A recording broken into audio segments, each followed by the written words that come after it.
title is. It's his turn.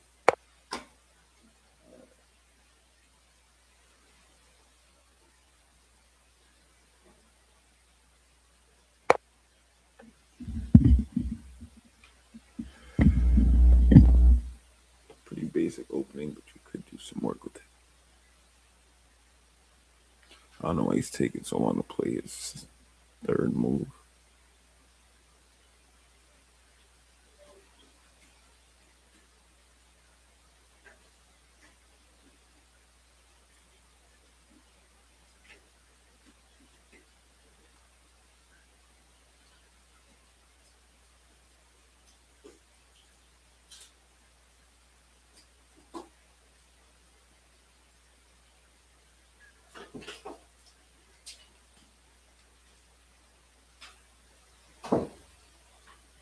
I got him shook.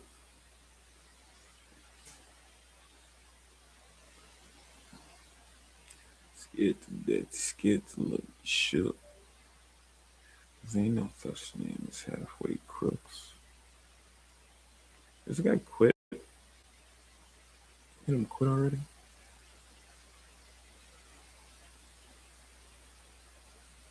I guess we chilling.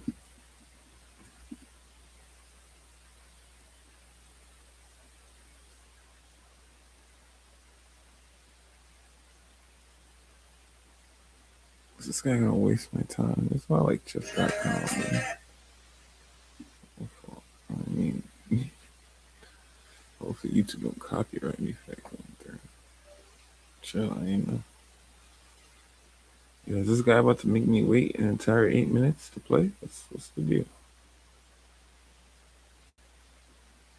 That's part of his tactic.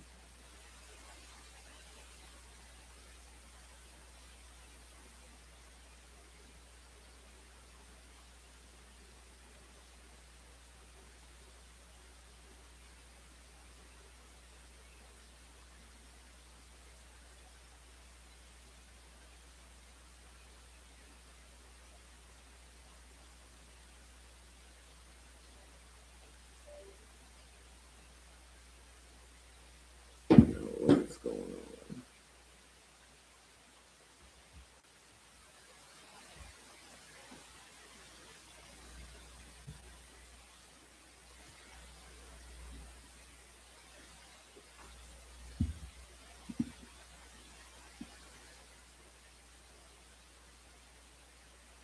This guy's ruining my life.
Man,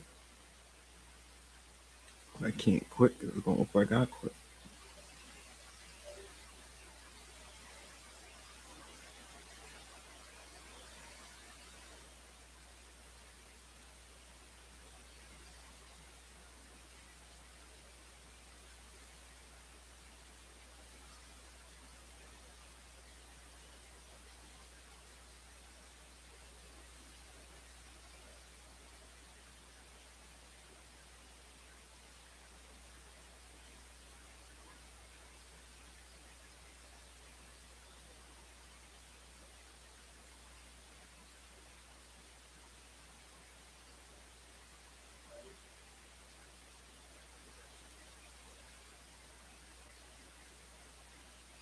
Bro, if I wanna, bro, if I resign, I'm gonna lose points. But he's the one not playing. How is he? This is annoying. Okay, I'm gonna put the interview on in the background while I play this. That's smart. Let's see what Terrance Crawford got to see.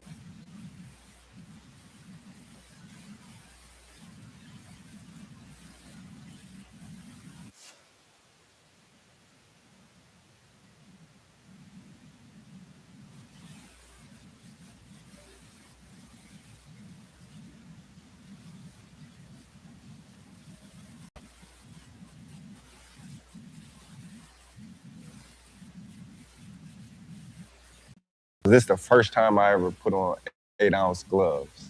So I kind of felt bad, but I'm like, oh, shit. Even though you were going through those things privately, what made you admit that to the world? That's a sticky situation, man. Like, my thought is everything has a price. There is not a number that can get you back in that ring. 80 million, 100 million. nah, because I think that's cap. Everything definitely has a price. Like $100 million will solve a lot of people's problems. You feel what I'm saying? now you selling your soul. Once I Or either that, or maybe he really just shook. Or he got some injuries that he's not trying to even play around with. did that, it was just like, man, like what? Floyd didn't do this. Pacquiao didn't do this. What can they say? Roy Jones Jr., my favorite fighter, didn't do this. It was either I knocked you out or I won by unanimous decision. Simple. Hold up, limitless. Niggas to me cap pinning it. I fought to hear to witness it. Get my people feeling I was humble. militant. Way I'm finna get me up. On the mission, get me up. Way I'm finna get me up. Man, that man Retirement make you smile, man. I'm so proud of you. retired, I'm so bro. proud you came in here smiling, dog. Sir. I had to ask, is he gonna be nice tonight? Hey, he talking about he always nice. He is lying. I'm always nice. No, man, we felt that. How you go up to another grown man and say you're not nice enough? Why not? We felt that heat coming off you in your room. The Spence fight. Man, it's fight time. Come on now. Well, welcome to the show. This is Bud Crawford, because he's being nice to us. This is Channing Crowder, this is Fred Taylor, I'm Ryan Clark, Pivot Fam. Thank you for pivoting with us. Bro, we tell that story, though, that Fred's talking about. We had a great sit down with you before the fight. We come to Colorado. I was like, man, Bud, I do. He was like, yeah, man, can't wait to see y'all at the fight. Come check it out. And, you know, the fight was like a party. So before the fight, man, we kicking it with everybody. So we get to go to both locker room. They're like, hey, man, go holler at Bud and Spence. Man, we going Spence, man. I'm talking about the radio on. We vibing. He's smiling. DJ, we jumping. We like, yeah, he's everything. Yeah. It was cool. It was a great time. Man, we walked into your joint. We was like, we And gone. your pin dropped. I've been locked up. I said, this is like prison. I'm not gonna be here no more. But we seen, though, in later fights, he be friendly with the girls that walk in there, though. Nah, Yeah. nah. I be locked in. Nah, you stay locked. Why he got an IMG Academy shirt on? He still hoop? I be locked in. That's I why don't- you the best. You're a lighter now. You're more open now. Just your whole persona, your aura right now. You don't feel no difference since you said I'm not gonna box no more? I'm at peace. You know what I mean? Like, I did everything I set my sights out to do. Oh, my chest came in contact. Done it my way. I don't got nothing left to prove. So, of course, it's a great feeling. It's a bittersweet feeling, but at the same time, it's like I accomplished that type of feeling. Like, I did that.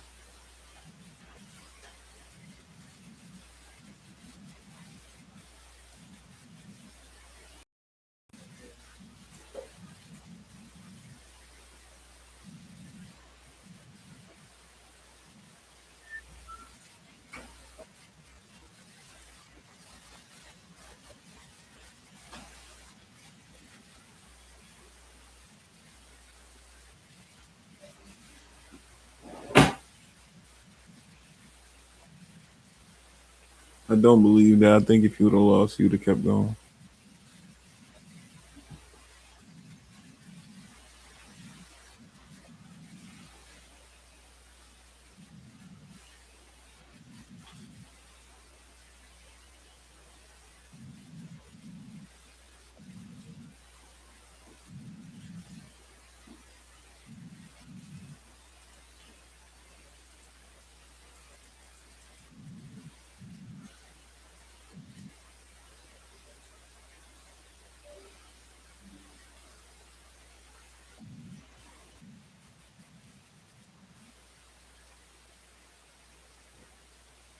No key, not wrong. That's that boss level.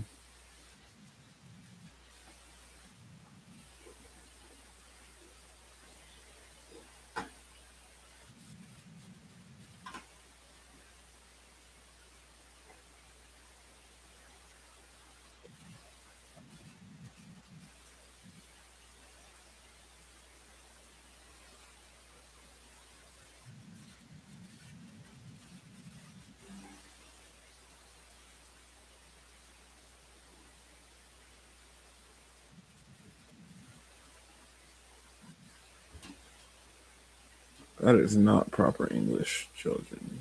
You got a lot of more fight in you. No, it's not proper. It's just low key. That's from years of getting in the head, but we ain't gonna get into that.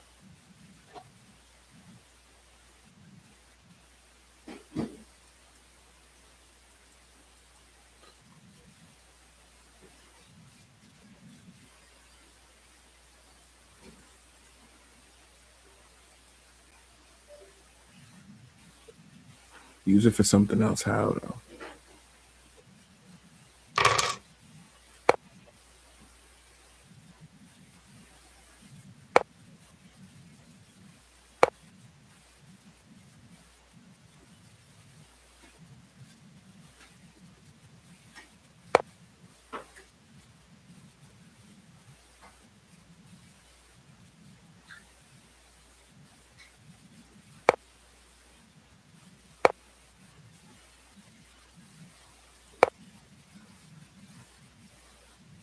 Well, how do you mean? Notice I do that same trap every time.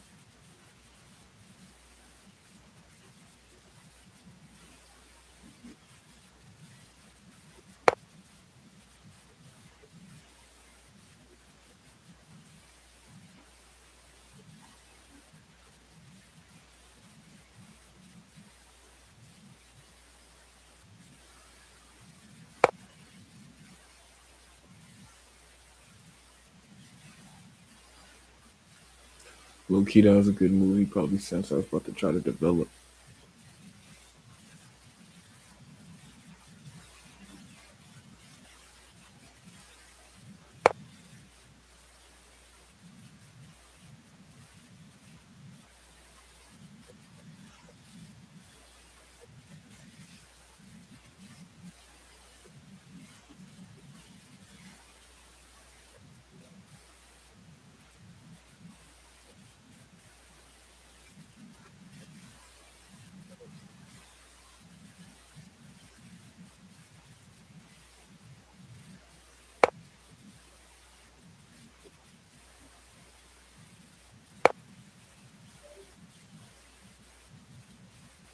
Is he saying he wanted praise? Like, why does he need that? Why does he feel like that's something necessary if you're already rich?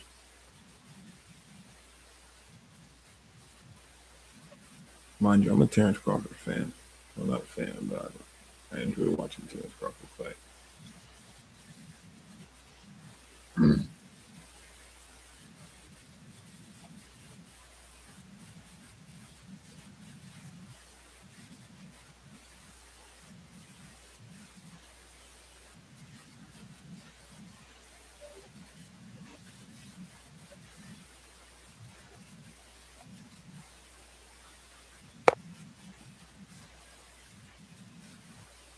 That was a stupid move.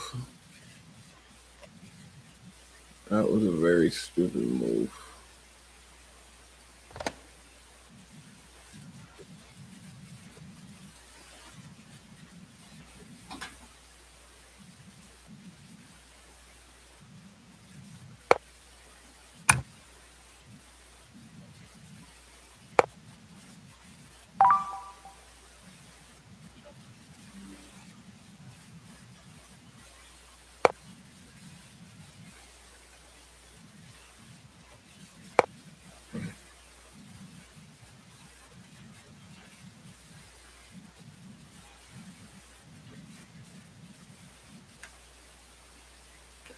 Low key, it might have been necessary that he said that because that puts things into perspective for a lot of people in terms of a reality check.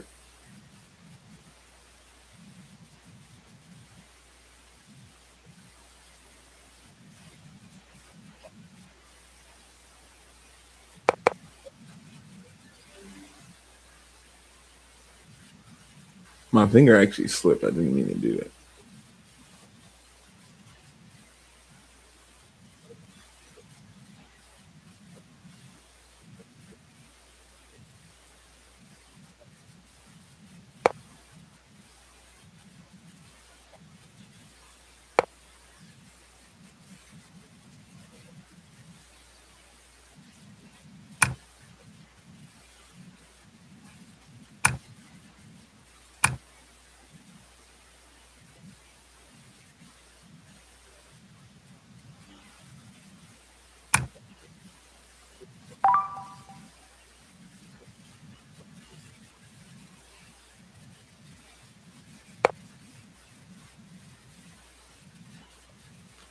He has a valid point, and low key, I actually believe him now. I didn't believe him at first, but after all this, like, you could tell he's really sad and thought about these things. Like, yo, what if I lose my whole mind? What if my brain get deteriorated? What if I get CTE?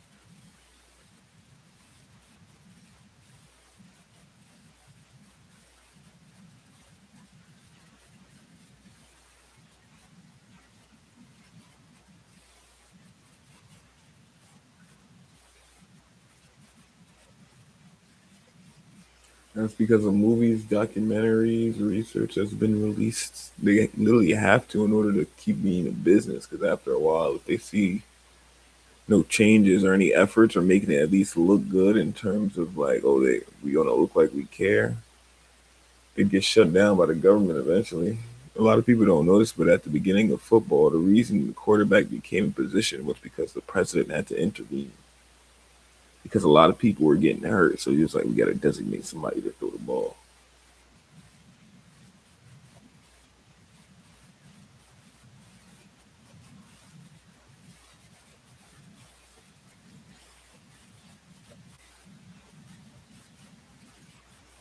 Well, everybody at play started getting scared toward the middle of the game and taking like 3 minutes to turn the play. Like, what is it about me?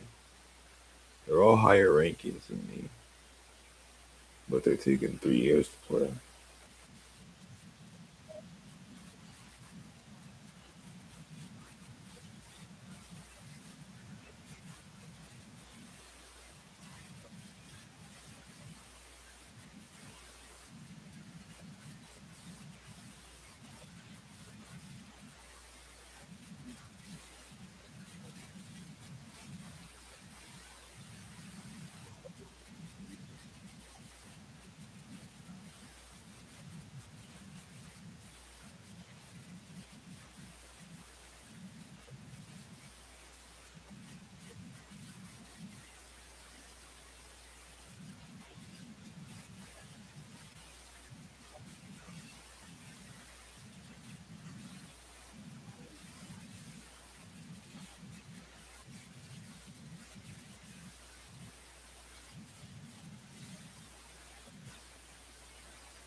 And I give it to him. He's smarter than these dudes.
Oh, he had to disrespect that man like that in the interview. This is his show talking about how we know your character.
Just making him quit, man. Just making him quit.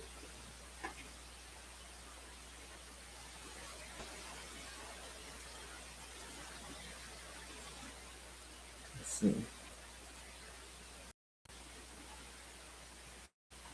Man, you know me in school don't, bro. That's what I'm going to school for. Y'all lay tight. I'm gonna go to school and I'm gonna get in the fight and I'm gonna get kicked out of college.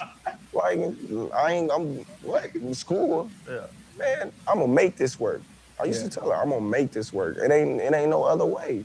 Yeah. It's either this, dead, or jail. Like, it's no other way. Like, this is gonna work. It have to work. I got too many people riding on me.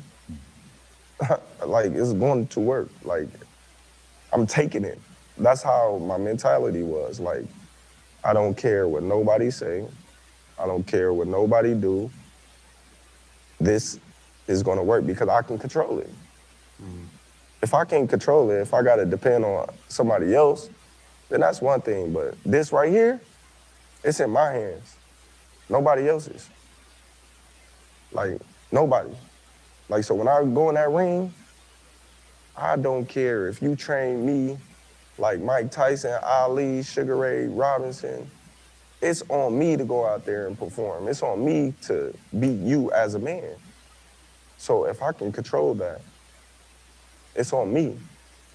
So I knew in my heart and in my mind, like, hey, when in doubt, it's gonna be me against you. And I always said that, even as a young fighter, and they asked me, you know, how do you see this going, or what if this happened? I said, man, listen, when in doubt, he gonna have to kill me. Cause he might got a plan B, but I don't. So. So he's advising to not have a plan B? That's just it. That's why you undefeated, because they had to kill you? Man, they gonna have to kill me. Something you said stood out to me. You said it was either this, which is boxing, dead, or in jail. Why did you feel like those were the only three options for you? Because I felt like I was too small for football. I was too short for basketball. I wasn't smart in school. I wasn't the brightest kid. You know, so it's like, what else you gonna do? Yeah. You know, when I'm looking back at my life, it's like, what else would you have been good at? I had the drive, but I didn't have a mindset. You know, I didn't have the fortitude to be like, hey man, go up and take on culinary arts or something like that. And I'm thinking boxing, I'm thinking fighting, because I had so much aggression in me. It's like, you don't like authority, you don't like taking orders. So where are you gonna go to build a career at that time in your life? So it's like, you're gonna be hustling in the streets. That's it. So it's like, nah, it's boxing. That's what it is. It's boxing. Boxing saved my life. Boxing kept me, sane because I love to fight. I want to fight. Like, you say something crazy, we going to fight. Like everything was about fighting, So it was just like, yeah. I'm smart enough to know that I'm not the toughest man in the world. I play the tough man sport in the tough way, but I don't walk around and be like, yeah, you say something like I'm gonna fight, because I look at some people and I'll be like, I'm gonna lose that fight. I think, and I've said this, I think It's because you're soft. If you out here picking your battles based on who you think you can beat, it's not very manly. you and John Jones are the two scariest people in the world based on pound for pound, right? I've seen you wrestle. Like, I've seen you do everything. And like, me and you text and I mess with you, like, I want some smoke. Just know I be joking. Like, right? Just know that. All right, you're not about to watch him and ride, man. That's definitely what we're not about to do. I ain't about to say and watch him get glazed. Things that I want. And I think all man is like that, It should be. And I don't walk around like I'm the baddest person. I just don't. Going into the Canelo fight and the Errol Spence fight, I had a chip on my shoulder because, for one, Spence is a great fighter. I've been watching Spence and supporting Spence since he was an amateur. And it was just like, man, I've been champ, I've been doing this. But now that I moved up, he have this big marketing machine behind him, building him. I didn't have that. What is the specific big marketing machine he's talking about? He's talking about the promotion? Canelo, same way, had this big marketing machine building him since he was 15. I didn't have that. Oh, he's talking about more him coming on the scene late. So all the things that they had to make them this star that the whole world see them as, I didn't have that. Them with the big entourage, I never had that because I never wanted that. I just wanted to be me. So while everybody is chanting, their names in this big light because they got this big marketing machine and they pushing them down your throat, and in your eyes, oh man, this guy is the biggest star and he's fought the biggest, baddest people on earth, and you ain't fought nobody. So it's like, all right, well, I'm getting it the hard way. So you will see once we fight. And I just wanted to show the world, anytime that they ever doubted me in life, the outcome was I beat him and I made it look easy. What fight elevated? He's not lying, because that Canelo fight changed my entire perspective. Your stardom the most? Gamboa. Really? Gamboa. Over Errol Spence and Canelo? Yeah. No. I'm just saying that was the start of it all. Got you. Because you gotta think, a kid from Omaha going all the way across seas to Scotland to fight Ricky Burns, two division champ in his hometown. Nobody really expected me to come back victorious. They knew I had the talent and the skills, but nobody thought that I can go over there in hostile territory and dethrone this guy. So when I did, everybody was like, oh, wow. Well, feed him to Gamboa. Gamboa on the pound for pound list. Gamboa the baby Tyson. Gamboa got the name, the recognition, and, everything that they wanted to build off of. They threw me right to the wolves. And then when I was victorious, they're like, oh, shit. That's the only way to flourish, really, is to the wolves. Maybe. All right. Maybe we need to. Yeah, maybe we need to see a little something with him. Throw me again. Like the fights that I was fighting, wasn't nobody really trying to take those fighters, at that point in time. Why? Because either they was dangerous fighters or their name wasn't big enough to chance losing to him. Mm-hmm. So when people on the outside really don't follow boxing, they say, oh, well, he fought a nobody, or he fought this guy, or they see how their career was after mine. And they say, oh, man, this dude got 3 losses. He was undefeated when I fought him. Yeah. So I made peace with That's a valid point. not getting credit for nothing I do, because it's just a thing. When you're so good at what you do, people just can't fathom how good you is.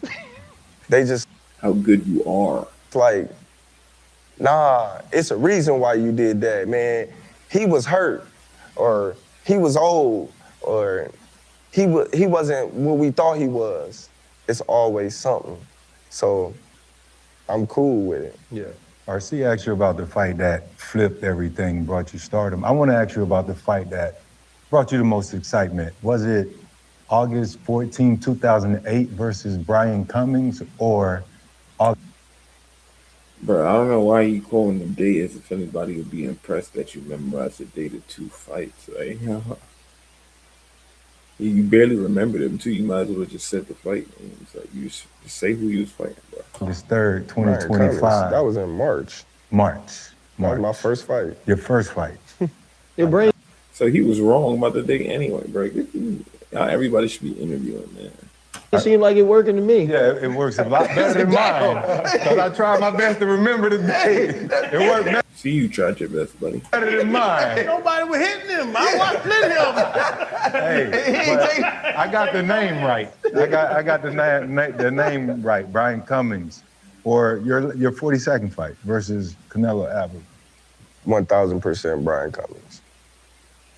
You know why? Because, all right, we're in Denver, Colorado, and I remember this like it was yesterday. I go in, I'm sitting down, I'm waiting to get my gloves. They bring my gloves. This is the first time I ever put on 8-ounce gloves.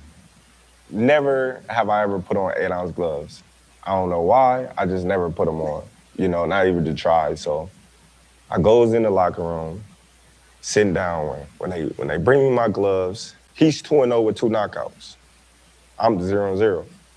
So they bring me my gloves, I put the gloves on, and I go, what the fuck? I was like, oh, that's exactly what I did. And Saul come up to me and was like, Bud, remember, he got on the same gloves too. And I was like, oh shit, you're right. So I sat down and I was just like, I'm looking at my hands and I'm like, ain't no way they about to just stand up with these little ass gloves. So I got out there, in the first 26 seconds, it was over. Right. And when I hit him, boom, out, cold. Did face. you look at your hands again? Man, I'm telling you, it was like, damn, I told you. Yeah. And it was kind of scary because this dude laying face flat first, his mom and them screaming, crying. So I kind of felt bad, but I'm like, oh, shit. They gave a Ferrari or Yeah, I'm supercharger. like, here we go. You know what I mean? I can't wait. Like, it's that thrill that you get from knocking somebody out cold. Yeah. Like, it's one thing the ref stop the fight and you beat somebody up, but when you hit somebody with a good shot and you just like, they just dead to the world, like, it's like, okay, now we rocking. It's that feeling that you get. And you still didn't celebrate with any emotion, so now this emotion is killing me right now. That he actually got some? Yeah, like it's Hey. great, but you talk about that, like we watched you put people to sleep, and then you say, and walk away. More glazing, man. Can I even make it to 40 minutes on this stream? I don't even know, man. I have to hop off. I'm going to ask some compelling questions.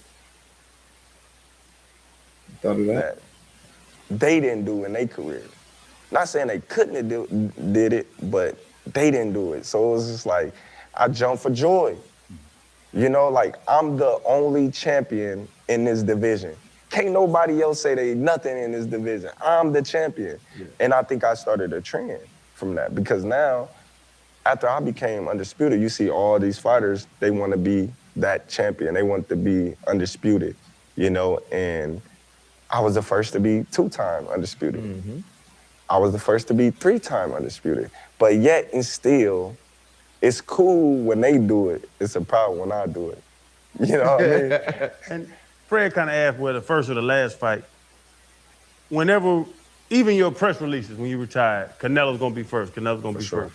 Was that the biggest fight to you? Yes, 1,000%. Like, Why is that the biggest fight? Because you said there was another fight that made you feel as if you were that dude. because you talking about feelings and reality. Mm-hmm. I can feel one thing, like the feeling that I got from Ricky Burns would never be the same because that was my first title. It's like the first high, though. Yes, that was my first title. So it was just like all my dreams came true. Like everything that I ever worked for came true that one night. Like the other ones, I did this before. You know what I mean? When I became undisputed, how I told you how I jumped for joy, the second and third, I did that already. You know what I mean? So it's nothing new to me. Like it's nothing new. Yeah. Becoming undisputed. All right, not a terrible monologue so far from Terrance. I think the interviews in general are, you know, very compelling, but we could get into this more if y'all want it. Catch you next time, though. I'm hopping on.